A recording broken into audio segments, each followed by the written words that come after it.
waxaan u maleynayaa saldhigyada inaad ka hadlayso mid ka xalane ee Turki la siiyay iyo berbera oo Imaaraadka ah. saldhigyadu waa badan yihiin magaalada xamar kaliyana maaha. waxaa jira saldhigyo ku yaala waqooyi bari Soomaaliya oo berbera waqooyi bari Soomaaliya Boosaaso tan Boosaaso dadka curdunka heshiiskan Boosaaso ma shaka hadda jira mise wax la kala saxiixdo heshiiska ilaade waxaa jira heshiisyo aan la fahmayn oo fara badan oo marar hore la galay oo dawladda hadda aysan wax dambi ah ku lahayn iyo tii ka horeysaba waxyaabaha noocaas oo kale hadba qofkii talada haya loo baahan yahay inuu shacabka ka shaafiyo. tan Boosaaso harnaa tan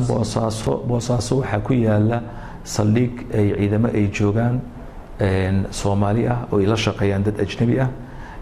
saas leeg berberaal raba in laga sameeyo. dawlad gaar ah Boosaaso hadda xarun ka furnaysa ma jirto. tan waa ognahay Turkiga iyo Imaaraadka ma wax cusub maaha wax hore way wax cusub maaha mid oo wadamo shisheeye xarumo kula wax alla wixii hada ciidamo shisheeye waa yimaadaan waana ka kacaan waana Imaaraadka way Imaaraadka Boosaaso xagee ku taala xaruntaas marka xagee kaga taala Boosaaso dekada ku taala Muqdisho caasimadda dalka ah maalmahan guux fara badan baa ka jiray oo dhanka hubka dhigista ah soo aragtaan in isbeysiga rajo hadda saa ogtahay hubka dhigistu waxay ka socotaa magaalada Muqdisho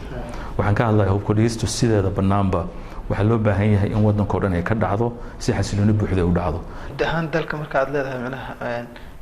hadda markoon ma hoosh ka socotaa kala jeeda magaalada Muqdisho intaan hubka laga ururin dadka waxa ugu horeysa in suuqa hubka lagu gado in la xiro